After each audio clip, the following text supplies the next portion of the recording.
يا الله بها يا الله بها يا الله بحسن الخاتمة. Kitab Ar-Rahiqul Makhtum karya Syekh Safir Rahman Al-Mubarak Furi memberikan satu gambaran kepada kita tentang karakteristik sosial kehidupan masyarakat Arab pra-Islam sebelum diutusnya Rasulullah Sallallahu Alaihi Wasallam. Beliau menyampaikan pun demikian dengan catatan para sejarawan yang lain bahwa karakteristik kehidupan sosial masyarakat pada saat itu diwarnai dengan tindakan-tindakan, perilaku, sifat, dan sikap kriminalitas yang sangat ekstrim, yang sangat mengakar, menjadi perbuatan yang lumrah di kalangan mereka. Sesuatu yang mengakar kuat disebut dengan radikal, yang kekinian seringkali kemudian diilustrasikan dengan tindakan-tindakan yang kasar, buruk, yang mengarah kepada ekstremisme. Dicatat dalam catatan sejarah yang valid, pemabuk, pembunuh, pembegal, penipu, pezina, bahkan di halaman 47 di kitab yang tadi saya tunjukkan, sifat zinanya bukan zina sembarang zina, tapi zina yang mungkin boleh jadi di dunia kekinian pun tidak didapati. Perampok, pencela, dan segala bentuk tindakan-tindakan buruk lainnya dengan skala yang sangat ekstrim dan mengakar dalam karakteristik kehidupan mereka. Seakan-akan kalau tidak ditemukan orang mabuk itu rasanya tidak biasa. Seakan-akan kalau tidak ditemukan celaan dalam sehari rasanya ada yang janggal. Bahkan sebagian data sejarah menyebutkan hanya segelintir orang saja yang diduga terbebas atau bahkan berada dalam kondisi terlepas dari hal-hal ekstrim yang tadi disebutkan. Suasana ini menjadikan masyarakat yang hidup pada saat itu secara umum dikenal, disematkan istilah oleh para sejarawan, bahkan oleh para ulama, disifati dengan nama jahiliyah, yang jauh dari nilai-nilai kebaikan, seakan-akan tidak kenal dengan nilai-nilai kemuliaan. Jahil, bodoh, tidak tahu, tidak kenal. Ya, jahiliyah mengikutkan kepada sifat-sifat yang tidak kenal, yang bodoh. Bukan bodoh secara ilmu-ilmu terapan dalam kehidupan, tapi lebih ingin mengkhususkan tidak kenal, bodoh akan nilai-nilai kemuliaan dan kebaikan, karena setiap kehidupannya diisi dengan nilai-nilai ekstrim dan mengakar, radikal, yang terukur dengan detail yang telah tadi disebutkan.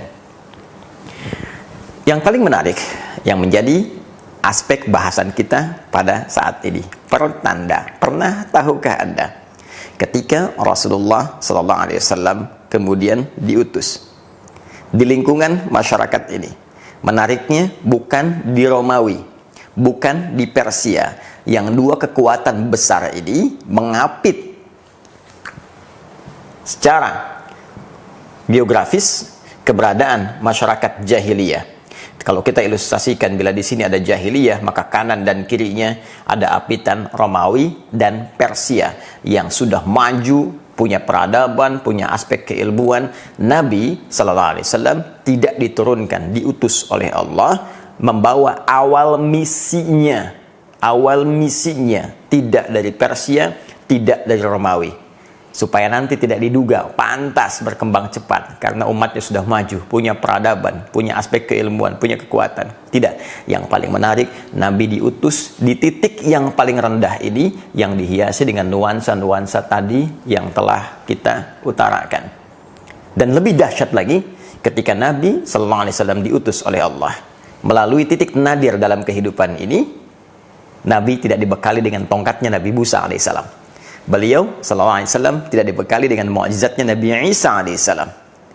Namun yang dahsyat, beliau dibekali dengan satu petunjuk yang sifatnya abadi sampai akhir zaman, yang segala nilainya, petunjuknya, pedomannya, tuntunannya bisa diresapkan ke dalam jiwa, dimudahkan oleh Allah untuk menghafalnya, dan diberikan jalan untuk menerjemahkannya sehingga menjadi pedoman yang aktual yang bisa memberikan dampak dalam kehidupan. Pedoman itulah kemudian yang disebut dengan Al-Quran. Tepat di bulan Ramadan, di hari Jumat, Allah memberikan pembuka dari Al-Quran, wahyu yang akan mengubah tatanan kehidupan masyarakat jahiliyah dan mentransformasikan mereka menjadi khairu ummah.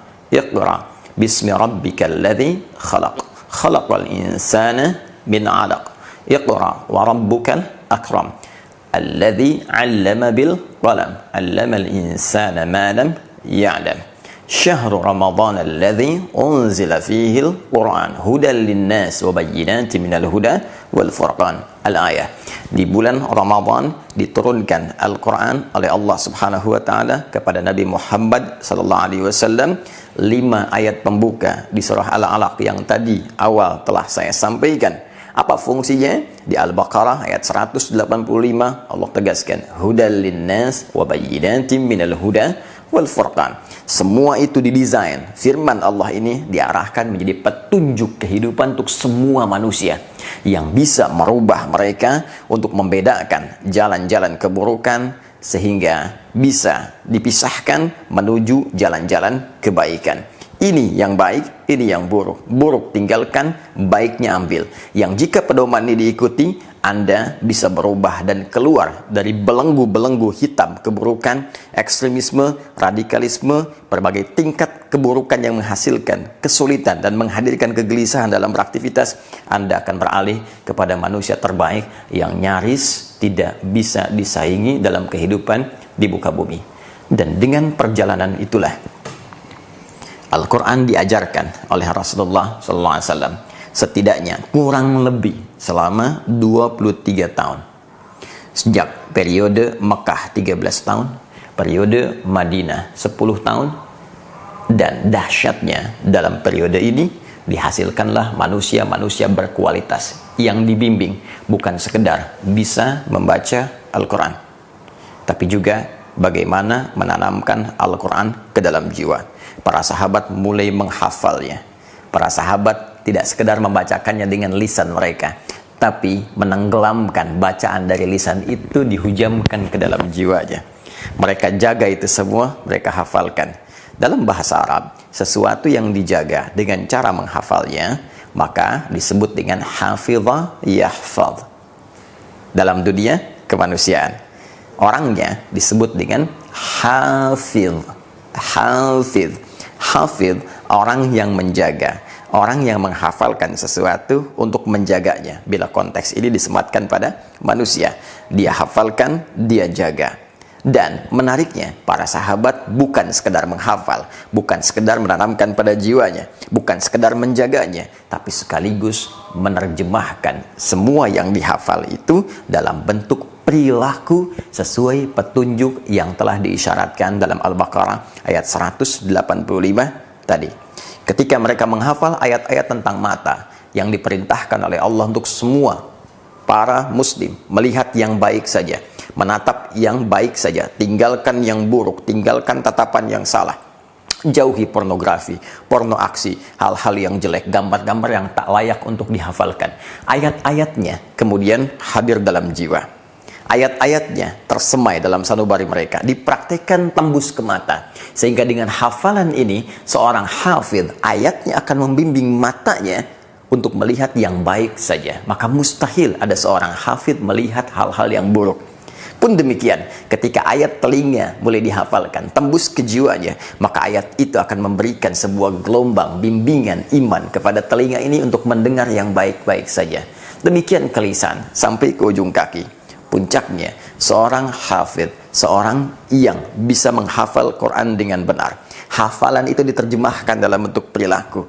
Baik itu 1 ayat, 2 ayat, 3 ayat, 1 juz, 2 juz, ataupun 30 juz. Anda tidak harus dituntut untuk menghafalkan 30 juz. Tapi yang diinginkan oleh Al-Quran, setiap ayat Al-Quran yang kita baca, kita hafalkan, kita terjemahkan dalam bentuk perilaku. Jadi, apapun Anda. Di zaman Nabi, ada banyak pengusaha setipe Abu Bakar As-Siddiq, Uthman bin Affan, Abdurrahman bin Auf radhiyallahu taala anhum jami'an. Semuanya berusaha menghafal Al-Quran, menjadi huffaz, menjadi hafidh, dan menerjemahkan hafalan itu dalam bentuk perilaku. Apa yang terjadi? Mereka sukses, asetnya banyak, dan tetap tidak meninggalkan nilai-nilai kebaikan. ada Khalid bin Walid, ada Umar bin Khattab, ada Amr bin As. Jangan diragukan bagaimana kualitas kepemimpinan militer mereka. Bisa menaklukkan Persia, bisa menaklukkan Romawi, kekuatannya dahsyat, ahli strategi. Tapi tahukah Anda, mereka pun penghafal Al-Quran. Ada dosen, pengajar, ahli ilmu seperti Ali bin Abi Thalib, Abu Hurairah. Jangan diragukan bagaimana dahsyatnya keilmuan mereka. Tapi mereka pun hafidh. Ada arsitek seperti Salman Al-Farisi. Jangan diragukan bagaimana arsitektur beliau ketika membentengi kota Madinah dengan membuat parit-parit itu. Yang sekarang kemudian namanya bahkan dikenang dan diabadikan dengan nama-nama tertentu. Bahkan menjadi nama masjid dari sebuah kampus yang sangat fenomenal. Bahkan menjadi inspirasi dari satu bagian-bagian institusi dengan namanya untuk menunjuk keilmuannya, kedahsyatannya. Tapi jangan pernah Anda lupa. Pernah tahukah Anda bahwa mereka semua ahli Al-Quran? Mereka semua hafidh. Dan yang paling dahsyat, sampai sekarang namanya abadi. Sejarahnya enak dilihat. Tampilannya nyaman diamati. Dalam bahasa singkat, mereka good looking. Hafidh, good looking. And they are not radical. Mereka bukan golongan radikal. Mereka bukan golongan ekstrim. Dan mereka mampu bertransformasi menjadi pribadi hebat yang berkontribusi dalam membangun kehidupan di tempat yang mereka pijak. Jangan pernah lupa bahwa di antara mereka menyebar ke seantero bumi.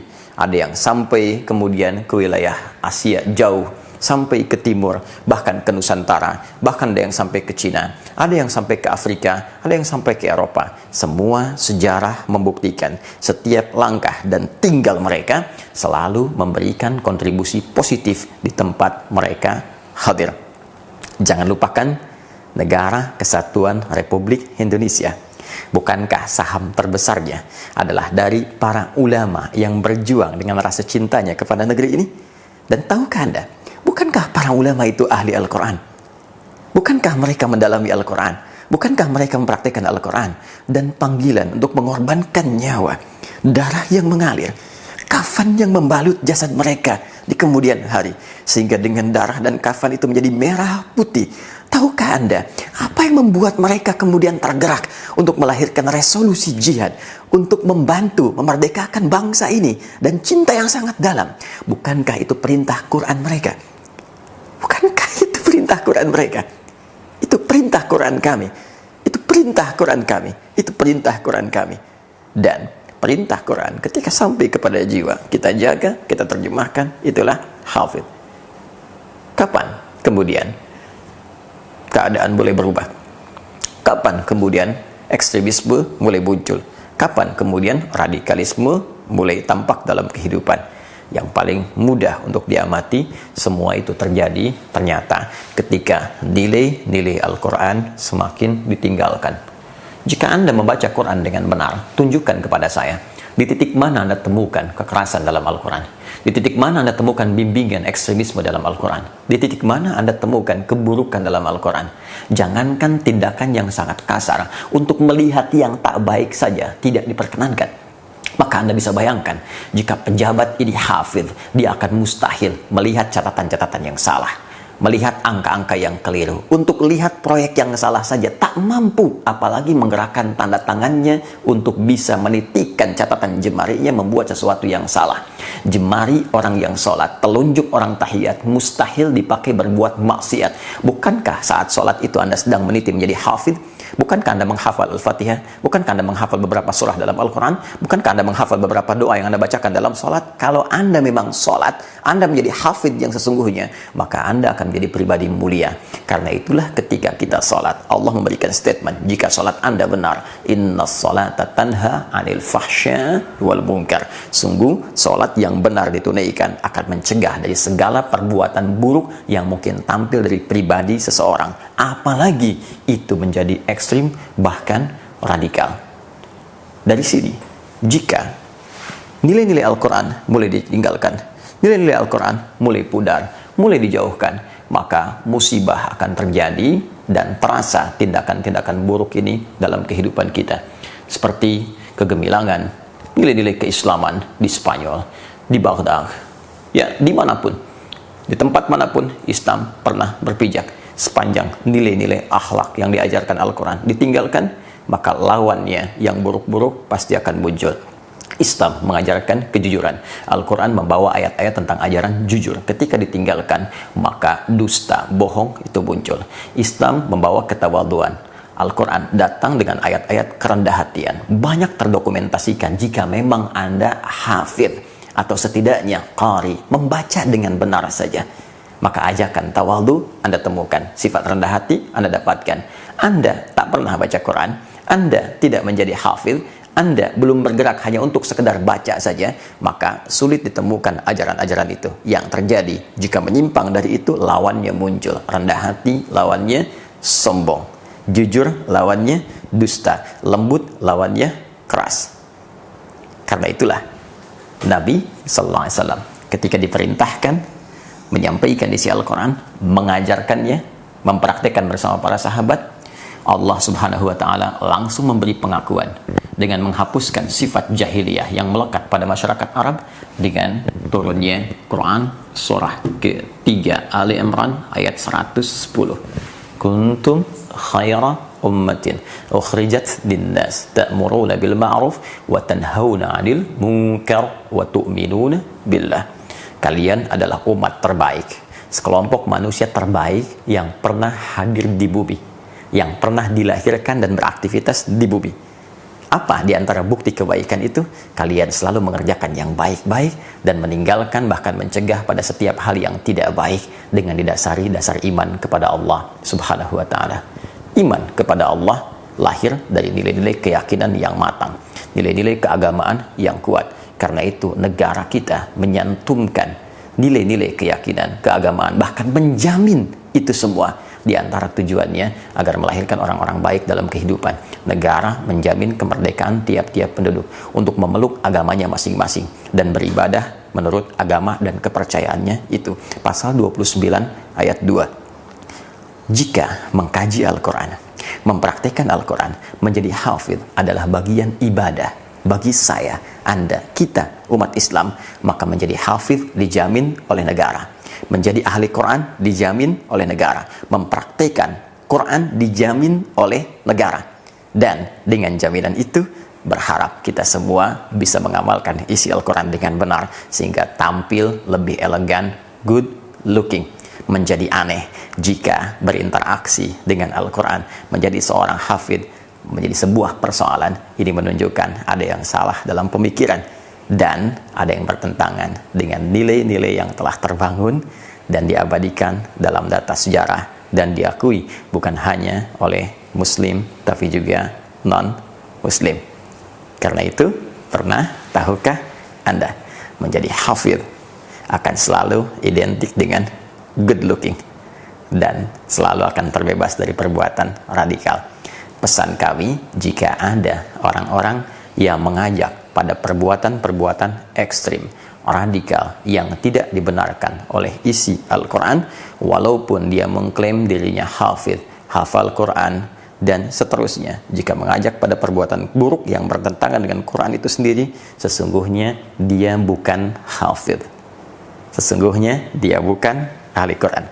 Karena hafidh yang sesungguhnya sudah pasti good looking, enak dipandang, enak dalam beraktivitas, good attitude, attitude-nya bagus, perilakunya mulia, dan jauh dari nilai-nilai kekerasan. Pernah tahukah Anda? Subhanakallahumma wa bihamdika, asyhadu an la ilaha illa anta, astaghfiruka wa atubu ilaik. Assalamualaikum warahmatullahi wabarakatuh.